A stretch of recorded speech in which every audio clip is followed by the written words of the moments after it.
world in which everything is possible and nothing is beyond you. This is the story of the rise of an idea that has come to dominate our society. It is the belief that the satisfaction of individual feelings and desires is our highest priority. Today we're going to tell you how to get whatever you want. I wanted to live a different life that wasn't available to me in the image I was born. I am here, look at me, notice me. Previous episodes have shown how this rise of the self was fostered and promoted by business. They had used the ideas of Sigmund Freud to develop techniques to read the inner desires of individuals and then fulfill them with products. This final episode is about how that idea took over politics. It tells the story of how politicians on the left, in both America and Britain, turned to these techniques to regain power. They believed that they were creating a new and better form of democracy, one that truly responded to the inner feelings of individuals. But what the politicians didn't realise was that the aim of those who had originally created these techniques had not been to liberate the people, but to develop a new way of controlling them in an age of mass democracy.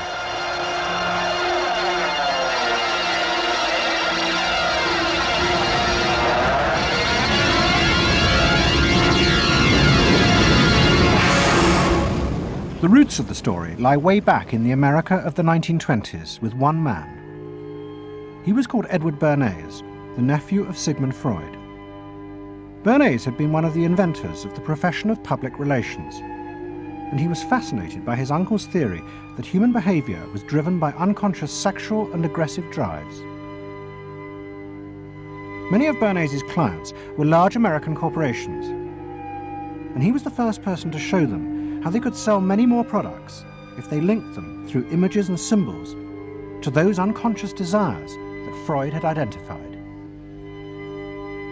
The strategy he offered them was that people could now look at the goods that were emerging within this society and not merely view those goods as things that they needed in order to deal with some specific material want, but also as goods which would stroke and respond to deep emotional yearnings. You know, how this bar of soap or this bag of flour will make you a happier, more successful, more sexually appealing, less fearful person, somebody to be admired rather than reviled.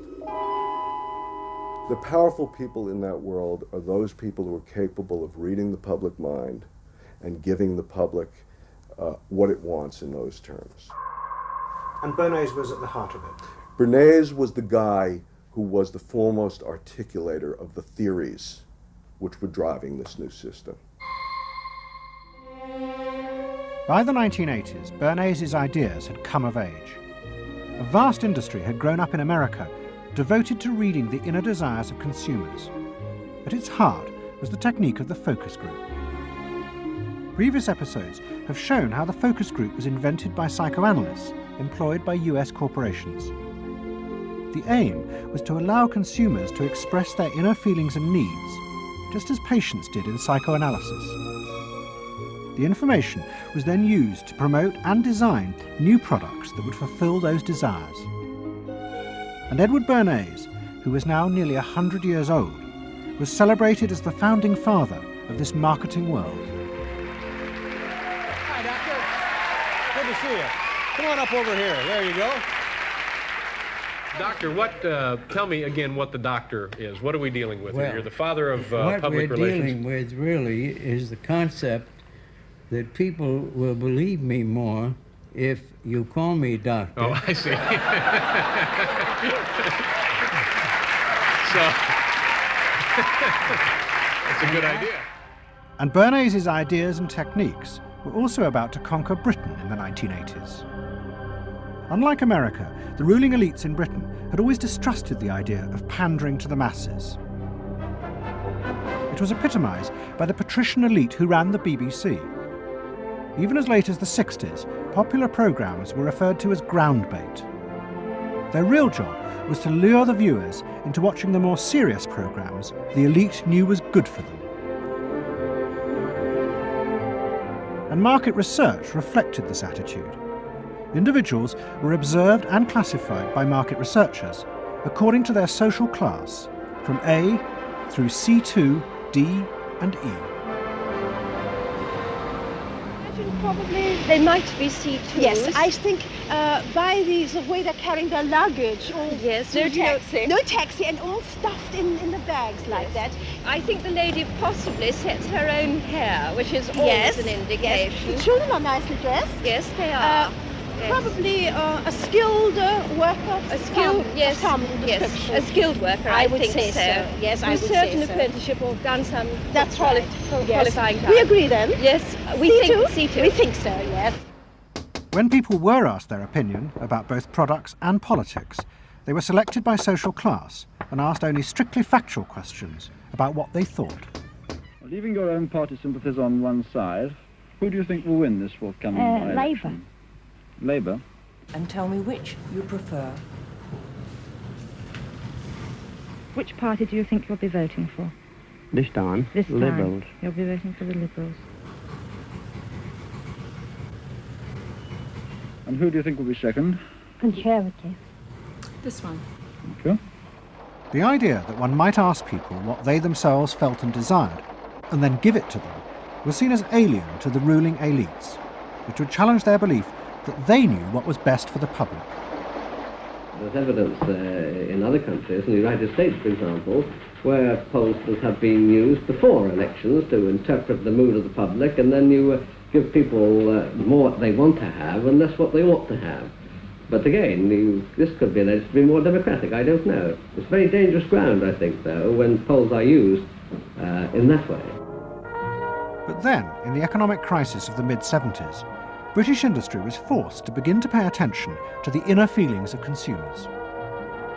As the recession deepened, consumer spending fell dramatically, and the advertisers insisted that the only way for companies to survive was to make their advertising more effective. And to do this, they would have to delve into people's underlying psychological motives for purchasing. The advertising industry started to bring in Americans to run focus groups with British housewives. Everyone is a unique person, and even though you're a group of 10 today, we don't want a group opinion, and we want to know your ideas and your thoughts, no matter how crazy it might be. Please let your imagination run wild, because that's how very crazy things like instant coffee got born. Now, can we get somebody, this lady, to be a kitchen sink? And kitchen sink, how do you feel with these things that are being used to clean you up? Well, I've got to feel clean. I've got to be kept clean. So I feel that. I should hate it if I was all greasy, so I've got to be easy to clean. Okay, now the housewife, this lady, what would you use to clean your kitchen sink? A scouring powder. Of course, a cloth to apply the things on, and plenty of water. Now, how do you feel as you're doing this chore? Feel satisfied? Well satisfied when I have done it, yes. I'm doing my duty. I feel it's a job well done. The consumers were encouraged to play at being products, from household cleaners to car seat belts. The aim was not to talk rationally, but to act out and reveal their inner emotional relationship to products. Which firmly and unmistakably underlines. And then a politician emerged who also believed that people should be allowed to express themselves. Instead of being controlled by the state, the individual should become the central focus of society. Some socialists seem to believe that people should be numbers in a state computer. We believe they should be individuals. We're all unequal. No one, thank heavens, is quite like anyone else, however much the socialists may pretend otherwise. And we believe that everyone has the right to be unequal, but to us, every human being is equally important. A man's right to work as he will, to spend what he earns, to own property, to have the state as servant and not as master, they are the essence of a free economy, and on that freedom all our other freedoms depend. Mrs. Thatcher's vision was of a society in which the wants and desires of millions of individuals would be satisfied through the free market. This, she believed, would be the engine to regenerate Britain. And with her ascent to power, the advertising and marketing industries flourished. Their task was to find out what the British people really wanted and then sell it to them. In this new climate, the focus group flourished. And those who ran them borrowed from the techniques of psychotherapy to delve ever deeper into people's feelings about products. We're trying to understand how people feel about brands, how they relate to brands. That is to say, what the brand's personality is as far as consumers are concerned. And there are a number of techniques which are very, very helpful for getting to that understanding.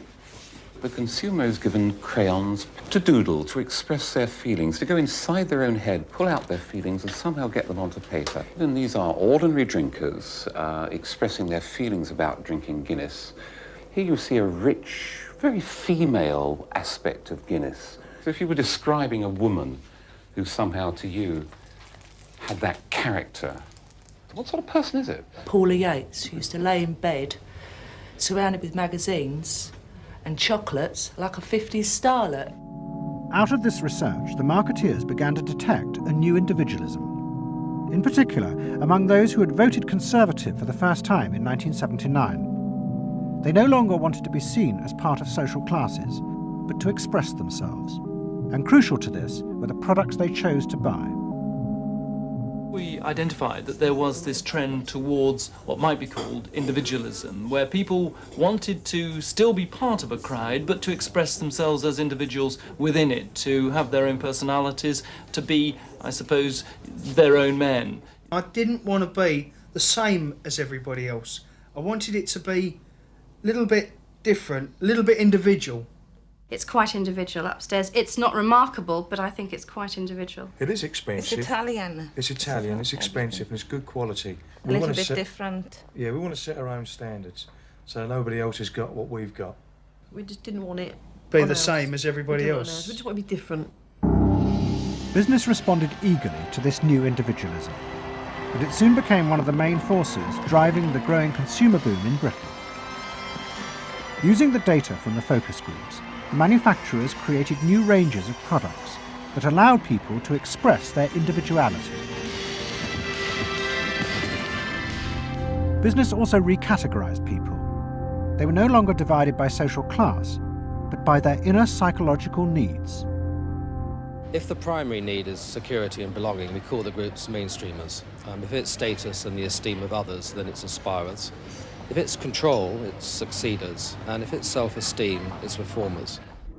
And this new marketing culture began to take over the institutions previously dominated by a patrician elite, in particular the world of journalism. The assault was led by the profession of public relations. In the past, PR had been seen as seedy and corrupt, but now it became a glamorous business, promoting products and celebrities. And one of the rising stars was another member of the Freud family, Matthew Freud, the son of the Liberal MP Clement. What Freud and other PRs realised was that they could use their celebrities as levers to infiltrate advertising into the editorial content of newspapers. The newspapers were offered exclusive interviews with celebrities, but only if they also agreed to mention products made by Freud's corporate clients, in terms dictated by the company. What happened with Freud's was that you effectively got some kind of product placement, or even product, the manufacturers of the product got some degree of control over how their products would appear in print. So if, for example, you did want to write about Caprice's passion for stuffed crust pizza, you would sign a contract which guaranteed that you would mention the firm Pizza Hut in at least twice in certain positions in the introductory paragraph of the article, that you would agree to run the Pizza Hut logo at such and such a size in such and such a place, and of course that you would agree to run the enclosed pictures of Caprice eating her stuffed crust pizza. There was no choice about how you would run this article in the press. You were effectively told how to run the article in the press. By Freud's? By Freud's. It's a rise of the corporate culture and the rise of business. To traditional journalists, this infiltration of advertising into the editorial pages was a corruption of their profession. But to Mrs. Thatcher's allies, like Rupert Murdoch, who owned The Sun and The Times, it was part of a democratic revolution against an arrogant elite who had too long ignored the feelings of the masses. They hate to see someone communicating with the masses. They feel that newspapers, the written word, is not for the masses. That should be left to television, or perhaps to nobody. I'm very proud of The Sun. And The Sun was not represented tonight in your film. You just took page 3, which everyone seems so fascinated with. About page 1, page 2, every other page of the paper. It was a typical piece of slanting and elitism by the BBC, who, after all, in order to get viewers for this program, put on a very sexy episode of Star Trek, which I was watching out in the room there. Oh, I don't think they put it on to get us viewers. I think we just are lucky to follow They try to carry viewers into these show programs. You know how it's done. By the late 80s, Mrs. Thatcher and her allies in advertising and the media had brought the desires of the individual to the centre of society. As last week's episode showed, it was the same transformation that President Reagan had brought about in America. Both politicians had encouraged business to take over from government the role of fulfilling the needs of the people. In the process, consumers were encouraged to see the satisfaction of their desires as the overriding priority. To Thatcher and Reagan, this was a new and better form of democracy. But to their opponents in the parties of the left, they had summoned up the most selfish and greedy aspects of human nature.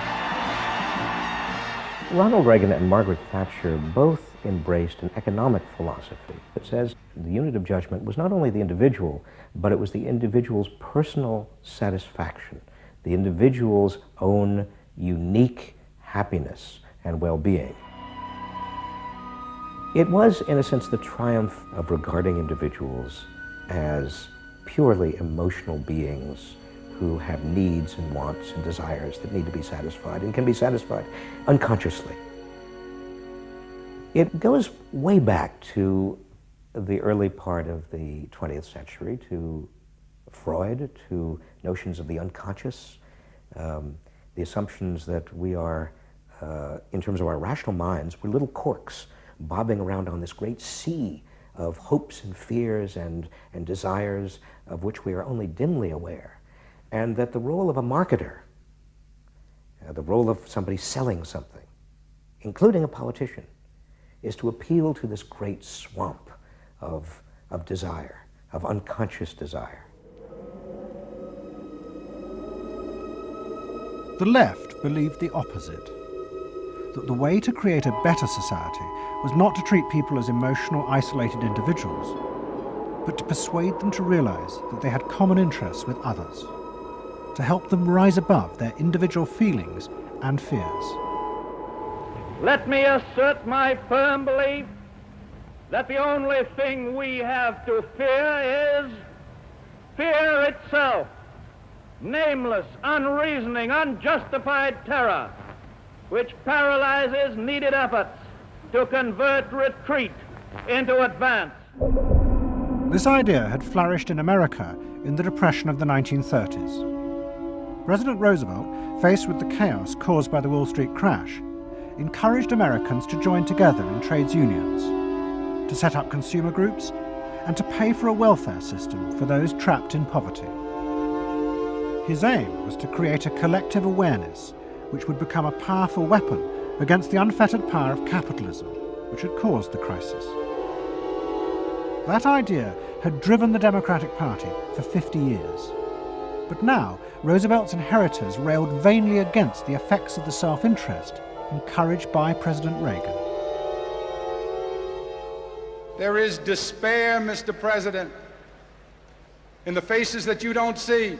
Maybe, Mr. President, if you stopped in at a shelter in Chicago and spoke to the homeless there.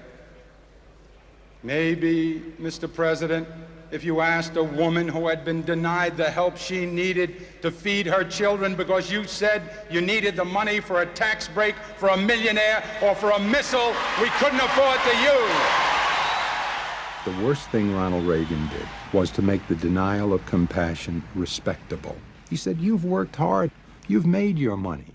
You shouldn't have to feel guilty about refusing to throw it away on people who choose to be homeless and who choose not to work. That's what he said. He said it with an elegance and a kind of benign aspect that disguised its harshness. You think we can do anything about it? Well, why not? If we can work together now to look after the lives of the people here, I don't see why we couldn't work together afterwards to clear up the mess and help build a better world in which these things can't possibly happen. The qualities we've learned from comradeship and common suffering are not going to be wasted after this war. It's out of experience like ours that the new world will be built. That same idea of marshalling the collective force of the masses to challenge the entrenched power of wealth and business had also led the Labour Party to power in Britain after the war. But in the 80s, Labour, like the Democrats in America, lost election after election as millions who had once voted for them switched their allegiance to the Conservatives. There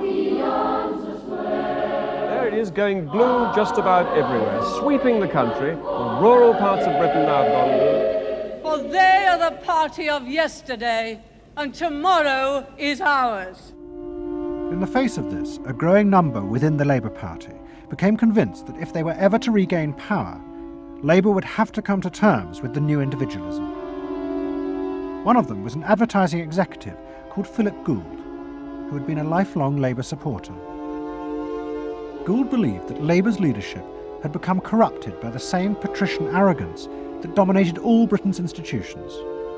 They denigrated and disapproved of the new aspirations of working-class voters.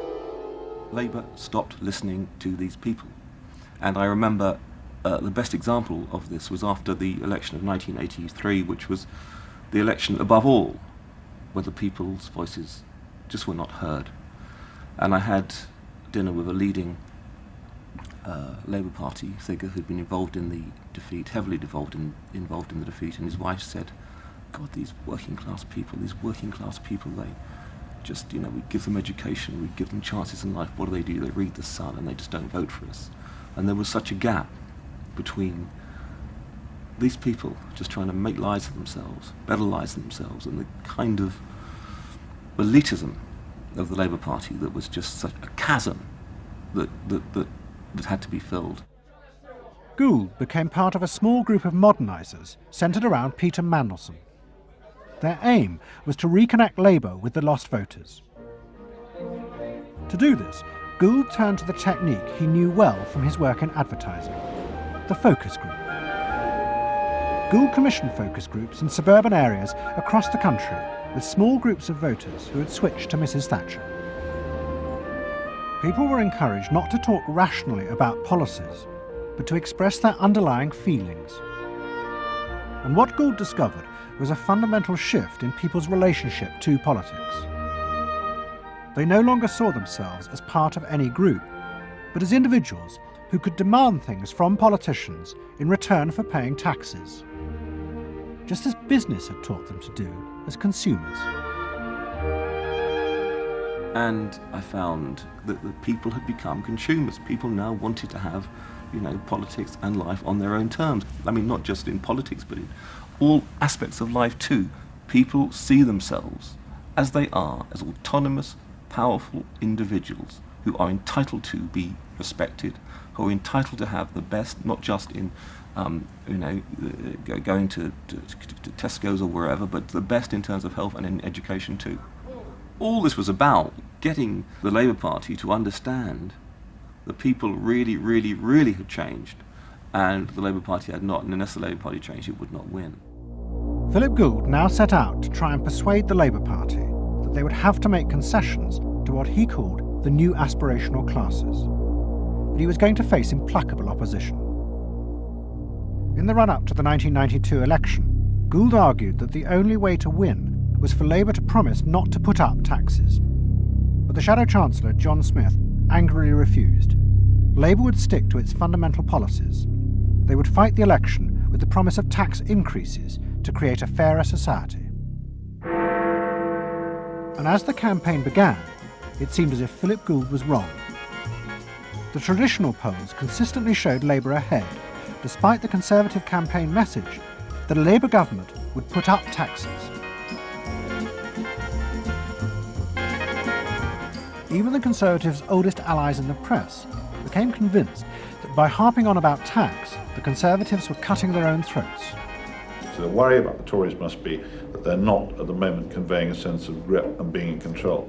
And unless they can do better than that, I think they're going to lose. I mean, the other thing is that they still say that they are going to go on and on with this one single message of tax. And I think, part of the difficulty this morning was that you had a whole lot of people who've been going to the same press conference for 7 days, had virtually the same message thrust at them, and are kind of getting bored and restless and hitting back on it. I think the media sense a big story coming in the Tories being defeated.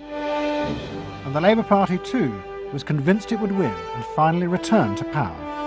It's now time to meet the men and women who will form the next government. Labour Chancellor of the Exchequer, John Smith. And now, it is time for the next Prime Minister, Neil Kinnock. Those running Labour's campaign believed that by modern presentation they would attract back the voters, yet keep the old policies. But Philip Gould was convinced that Labour were going to lose. Through his focus groups, he knew that the very people who were telling the traditional pollsters they would vote Labour were in reality preparing to vote Conservative out of self-interest. But they were too embarrassed to admit it. And John Major also knew this, because his focus groups were telling him the same thing. What do you make of the poll, which puts Labour 5 points ahead? Sir, just one to the Daily Mail, sir. Feel out in the streets that matters. It's feeling good on the streets, is it? It is feeling good on the streets, yes. It has been feeling surprisingly good on the streets for some time. Quite surprisingly, quite out of line with opinion polls.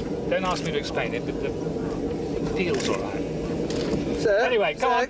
No, lads, you must sit down. We're waiting to go. John Major's victory in 1992 was a disaster for the Labour Party. The small group of reformers centred around Peter Mandelson and Philip Gould were convinced that the only way for the party to survive was to change its basic policies. But their ideas were rejected by John Smith, who had now become leader. Philip Gould left Britain to go to work for the campaign to elect Bill Clinton president in America. The 1992 election, during it and afterwards, people felt under great strain and really did feel demoralised and dejected. And then to go from this to the Clinton campaign, it was an extraordinary experience, because here suddenly I found articulated many of the ideas that I'd had but not fully myself been able to encapsulate or to articulate. If you want a president who will restore the middle class, reclaim the future for the middle class, and restore the American dream, vote for Bill Clinton in New Hampshire and send a signal to the country that we are coming together. What Gould discovered was that, like the Labour Party, the Democrats had also been doing focus groups with swing voters. The difference was that Bill Clinton had decided to tailor his policies to fit with these voters' desires. Above all, with their ferocious belief that they should only pay tax for things that benefited them, not for the welfare of others. I have no idea what percentage of my tax dollars go to welfare, but even if it's a minuscule percentage, even if it's 0.25%, it's still too much for the people that are receiving these benefits that are basically non-productive. The Clinton team decided that to win, they had to promise tax cuts for these suburban voters. And they also used the focus groups throughout the campaign to check every appearance, speech and policy with them for their approval. What Clinton called the forgotten middle class became central figures in a new type of reactive politics. Candidates for the presidency in the United States had been prepackaged and designed for many, many years. What was new was an attempt to use very sophisticated or pseudo-sophisticated techniques to plumb the public psychology, to find out precisely what the desires of the individuals were, and then to come up with a candidate and a platform and images and words that exactly responded to those deep desires. This was packaging at a new level. This was polling at an extreme. I'm not going to raise taxes on the middle class. And the middle class needs a break. Government is in the way. It's taking more of your money and giving you less in return. In the name of the hard-working Americans who make up our forgotten middle class, I proudly accept your nomination for President of the United States. Stay focused. Talk about things that matter to people. You know? It's the economy, stupid. Okay? But Clinton's campaign team, led by James Carville and George Stephanopoulos, did not believe that they were capitulating to the selfish desires of the middle classes. Tax cuts were the price they had to pay to regain power. But once in power, they would still fulfill traditional democratic policies and help the poor who had been neglected under Reagan, above all with the reform of health care. They would pay for the tax cuts by cutting defence spending and increasing taxes on the very rich. In this way, they believed they were forging a coalition of the new and the old voters, both of whom could be satisfied. Probably for the first time in a generation tomorrow, we're going to win. And that means that more people are going to have better jobs. People are going to pay a little less for health care, get better care, and more kids are going to go to better schools. So thanks.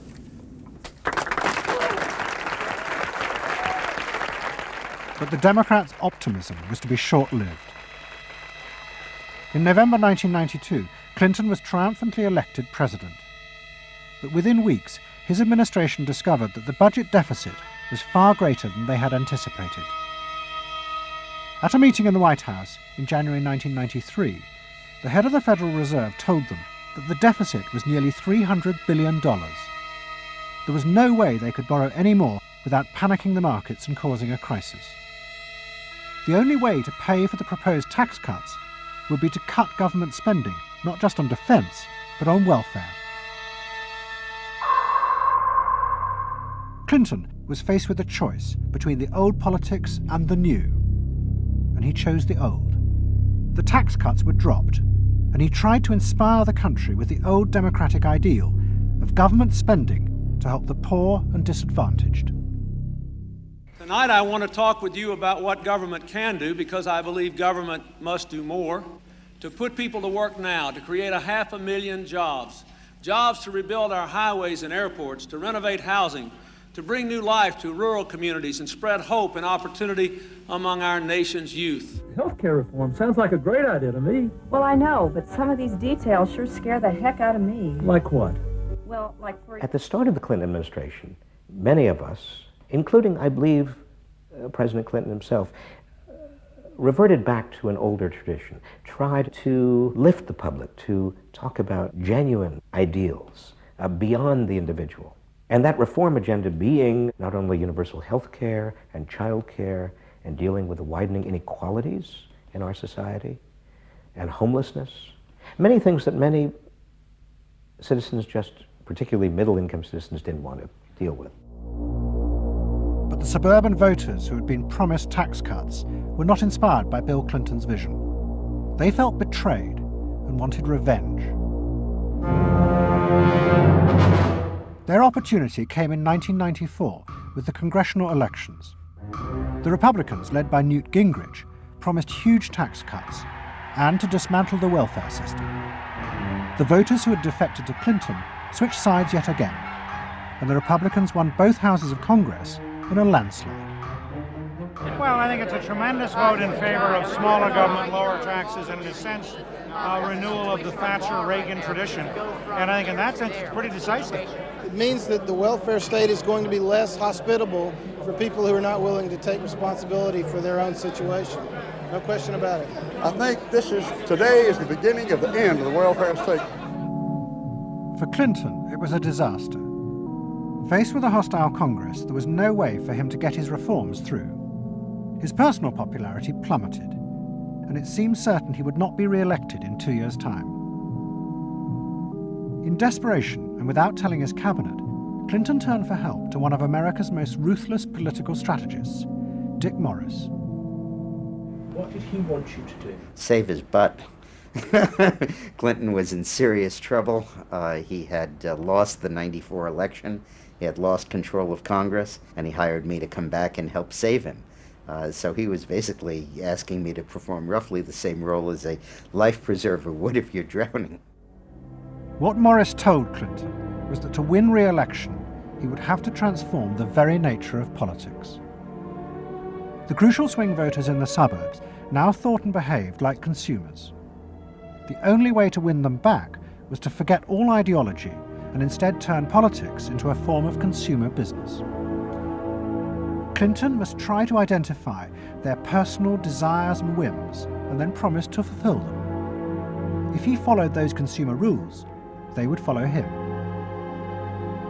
I said that I felt the most important thing for him to do was to bring to the political system the same consumer rules philosophy that the business community has. Because I think politics needs to be as responsive to the whims and the desires of the marketplace as business is. And it needs to be as sensitive to the bottom line, profits or votes, as a business is. I think that all of this involves really a changed view of the voters, so that instead of treating them as targets, you treat them as owners. Instead of treating them as something that you can manipulate, you treat them as something you need to learn from. And instead of feeling that you can stay in one place and you can manipulate the voters, you need to learn what they want and move yourself to accommodate it. To get inside the minds of the swing voters, Morris brought lifestyle marketing into politics for the first time. He went to one of America's most prominent market research firms called Penn & Shern and commissioned what they called a neuropersonality poll. It was a massive survey of hundreds of thousands of voters, but the only political questions it asked were to find out whether someone was a swing voter or not. All the other questions were intimate psychological ones, designed to see whether swing voters fell into identifiable psychological types. Well, we were asking people like, do you think you're the life of the party? Do you think when you see things that you like to have a list and organize them? Do you typically try to plan things ahead, or do you like to be more spontaneous? Where do you like to go? What sports do you like to play? What would you do with your spouse on a romantic weekend? So we were asking people some very personal questions about their own lives, to try to see were the kinds of people that were likely to change their vote also possessing of certain kinds of personality traits. And in fact, they were. The neuropersonality poll allowed the Clinton team to segment swing voters into different lifestyle types. They were given names like pools and patios, or caps and gowns, who were urban intellectuals living in university towns. From this, the team could identify ways in which they could make individuals feel more secure in their chosen lifestyles, just as business had learnt to do with products. Dick Morris called it small bore politics, tiny details of people's lives and personal anxieties which politics had never even thought about or noticed before, but which now had become the key to winning power. It was an America that focused on day-to-day practical concerns. Should I wear seatbelts? Should I stop smoking? Should I wear a school uniform? Is my neighborhood being protected? It was not so much a new individualism as the social order as we had known it had broken down. So we got into people's heads, understood their psychology about lifestyle, about values, what they thought was important, what issues they wanted politicians, and particularly the president, to address. And these issues proved to be very, very different from what the conventional wisdom had suggested. As the election campaign began, Clinton revealed Morris's new approach to a shocked White House. All traditional policies were to be dropped. Instead, he would concentrate exclusively on policies that targeted the worries of the swing voters. V-chips would be fitted into televisions to prevent children from watching pornography. And mobile phones would be fitted into school buses to make parents feel more secure. Dick Morris also persuaded the president to spend his leisure time in the same way as particular groups of swing voters. He sent Clinton on a hunting holiday, dressed in exactly the Gore-Tex outfits a group called Big Sky Families liked. The aim was to reflect swing voters' lifestyles back to them. The Liberals in Clinton's cabinet hated this approach. And I would say, well, Dick, why have a campaign? This was the 1996 campaign. If all the president is going to do is offer up these little bite-sized miniature initiatives that appeal to people's desires, like consumers, buying soap, V-chips that you could put in your televisions so you could make sure that your children did not have pornography, and school uniforms. Why talk about them? They're so mundane and they're so tiny. And he would say back, if we don't do this, we may not get reelected. And I would say, what's the point of getting reelected if you have no mandate to do anything when you're reelected? And he'd say, what's the point of having a mandate if you can't get reelected? Isn't the ultimate goal getting reelected? But Morris's new politics were an extraordinary success. Clinton's ratings among the swing voters began to soar. And Dick Morris, along with the marketeer Mark Penn, took effective charge of making White House policy. Mark Penn set up a huge call centre in an office block in Denver. And every night, hundreds of telephone operators called swing voters in suburbs across the country to check with them every detail of policies that Clinton was proposing. The policy was made by a group of people manning telephones in Denver, Colorado, placing calls to voters in places like Westchester and Pasadena, and asking them what they wanted from their government, and asking them very specifically about specific policies that Bill Clinton was considering. Would you be more likely to support him if he offered this particular government service, or if he offered that one? Those people told them what they thought. Mark Penn transmitted that to Bill Clinton, and it came out of his mouth. So essentially it was suburban voters in the 90s were creating American domestic policy, and some of its foreign policy as well. Right. Yeah, Mark Penn was polling on questions like whether we should bomb in Bosnia, things like that. Morris also insisted that Clinton make a symbolic sacrifice of the old politics to convince the swing voters to trust him. In August 1996, Clinton signed a bill which ended the system of guaranteed help for the poor and unemployed.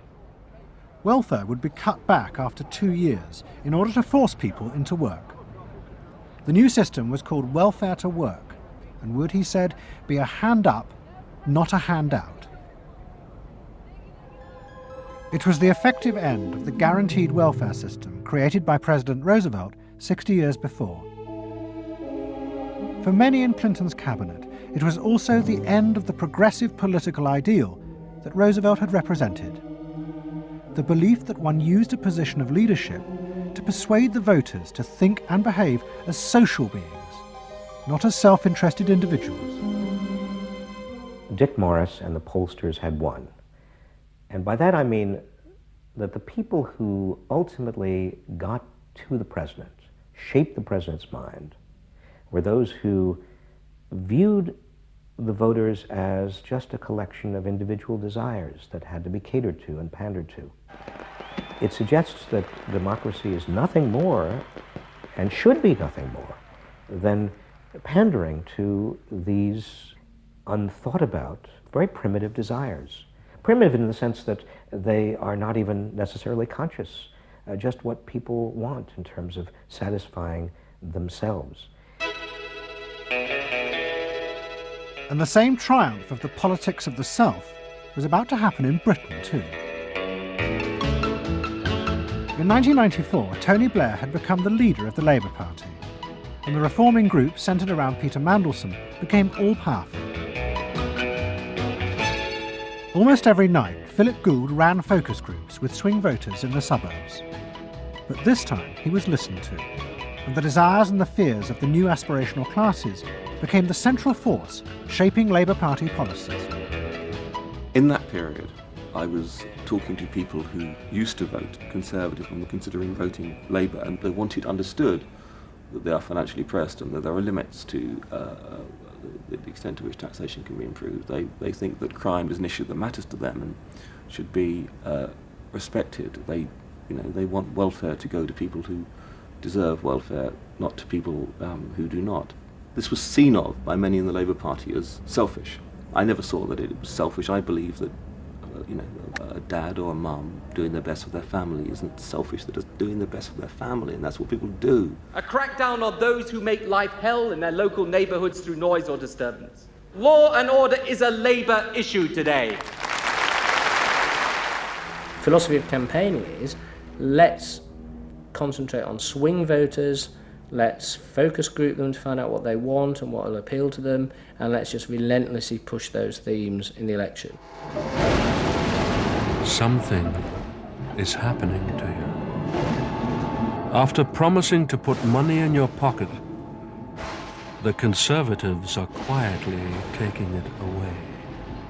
Philip Gould was crucial because he gave the raw material, if you like, for these politicians to do this kind of politics. In that when he came up with stuff, they'd follow it, you know, pretty much without exception. Blair himself would pore over these sort of 12-page memos and say, well, this is what we must do. We want people to earn more, to consume the good things of life. We want people to pay lower taxes. Gordon Brown says a Labour government would hold the main tax rates unchanged. A Labour government will not increase the basic rate of tax. I want to make it clear that I will not increase tax. In fact, the Labour Party does stand for Middle England. Those that aspire to do better, to get on in life, and be ambitious for themselves and their families will do better with Labour. Groups of 8 people drinking wine and nibbling, you know, Cheerios, what they thought determined effectively everything that the Labour Party did. And although those running the campaign liked to portray the new approach as their invention, it was in fact copied from the Americans, even down to the phrases that the American marketeers had tested on their swing voters.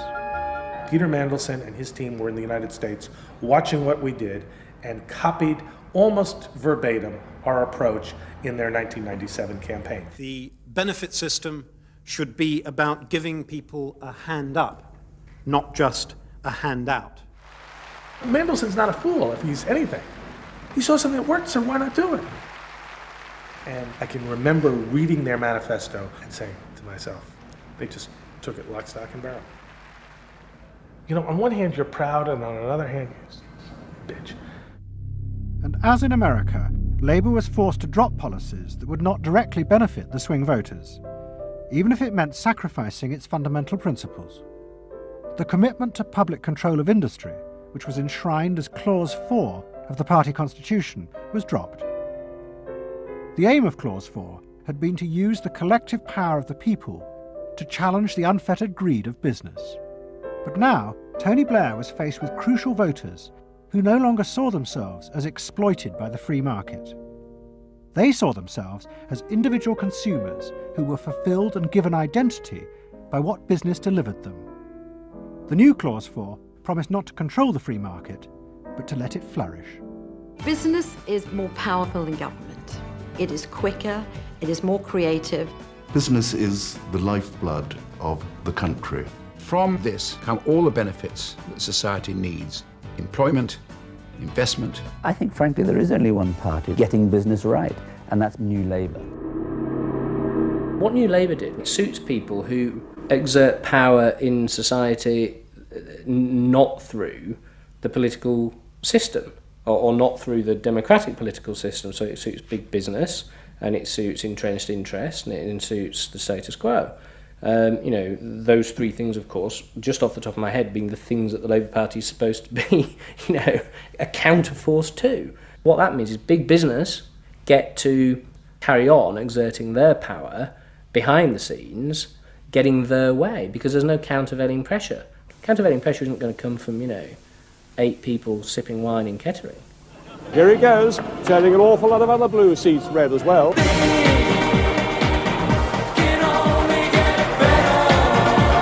Very happy, very relieved, and very exhilarated. But those who masterminded Labour's victory in 1997 saw it as a triumphant vindication of a new form of democracy. By understanding and fulfilling people's inner desires through the focus group, They were giving power to individuals, not treating them as faceless groups who were told by politicians what was good for them. I don't see the focus group as some marketing tool. I see the focus group as a way of hearing what the people have to say. And I see the focus group as a way to a new form of politics. What the people give, the people can take away. We are the servants, they are the masters now. 1997 was, I think, fundamentally important in that. Because I think it is the end of the elitist politics that's dominated Britain for so much of the last 100 years.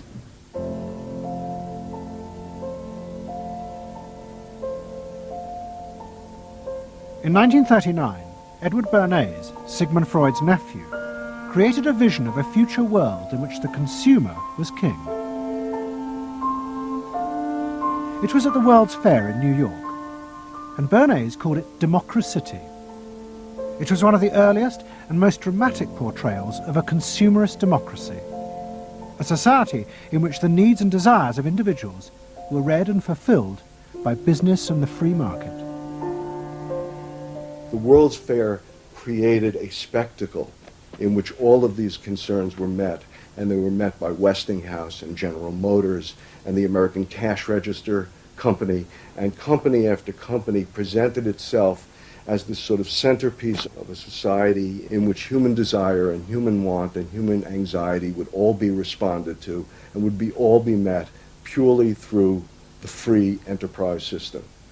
There was this sort of notion that the free market was something that was not guided by ideologies or by political power. It was something that simply was guided by the people's will.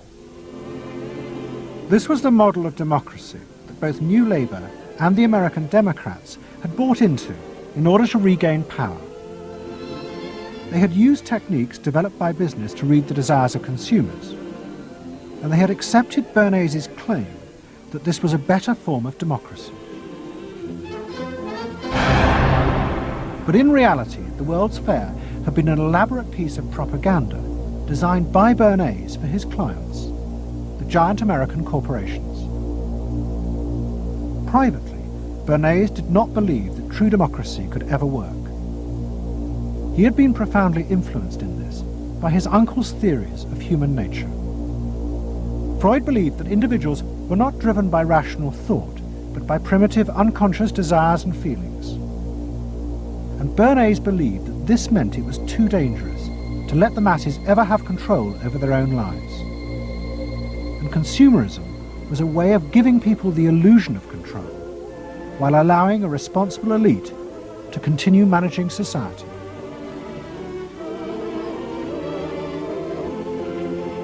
It's not that the people are in charge, but that the people's desires are in charge. The people are not in charge. The people exercise no decision-making power within this environment. So democracy is reduced from something which assumes an active citizenry to something which now increasingly is predicated on the idea of the public as passive consumers, the public as people who essentially what you're delivering them are doggy treats. The problem for New Labour was that it believed the propaganda. They took at face value the idea promoted by business that the systems invented to read the consumer's mind could form the basis for a new type of democracy. Once in power, New Labour tried to govern through a system that Philip Gould called continuous democracy. But what worked for business in designing products led the Labour government into a bewildering maze of contradictory whims and desires.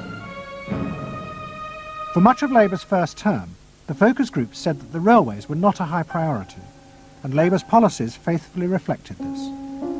But now, those same groups are blaming the government for not having invested more money sooner in the railways.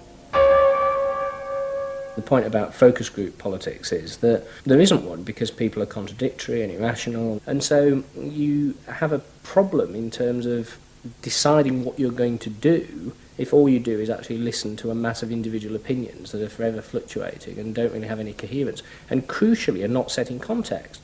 So that's why people can say, you know, I want lower taxes and better public services. Of course they do. You know, you say, do you want to pay more taxes to get better public services? People are less sure. They then don't believe that if they do pay more taxes, they will be spent on better public services. So you end up in this quagmire where, you know, the truth is a politician has to say, look, this is what I believe. I believe that you should pay slightly more taxes to make better public services, and I pledge that I'm competent enough to actually use that money wisely. Do you want that? Vote for me, yes or no. And that's what Blair has failed to do. Tony Blair turns around and sort of tries to feed back to them what they already believe, and given what they believe is sort of a load of individual, incoherent, contradictory nonsense, that's all he has to offer. And then he wonders why people don't get him. You know, the answer they don't get him is because they're looking for someone to do something that they can't do themselves, which is actually come up with a coherent political opinion that they might have faith in. New Labour are faced with a dilemma. The system of consumer democracy that they have embraced has trapped them into a series of short-term and often contradictory policies. There are now growing demands that they fulfil a grander vision, that they use the power of government to deal with the problems of growing inequality and the decaying social fabric of the country. But to do this, they will have to appeal to the electorate to think outside their own self-interest. And this would mean challenging the now dominant Freudian view of human beings as selfish, instinct-driven individuals, which is a concept of human beings that has been fostered and encouraged by business because it produces ideal consumers. Although we feel we are free, in reality, we, like the politicians, have become the slaves of our own desires. We have forgotten that we can be more than that there are other sides to human nature. Fundamentally, here we have two different views of human nature and of democracy. You have the view that people are irrational, that they are bundles of unconscious emotion. That comes directly out of Freud. And businesses are very able to respond to that. That's what they have honed their skills doing. That's what marketing is really all about. What are the symbols, the music, the images, the words that will appeal to these unconscious feelings? Politics must be more than that.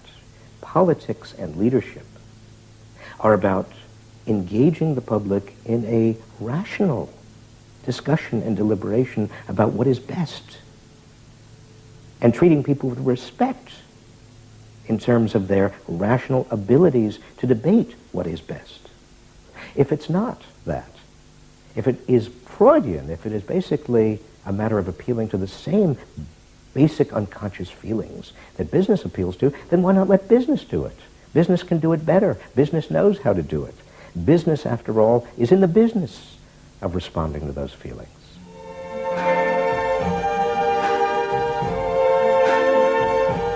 I see trees of green, red roses too. I see them bloom for me and you. And I think to myself, what a wonderful world. I think to myself, what a wonderful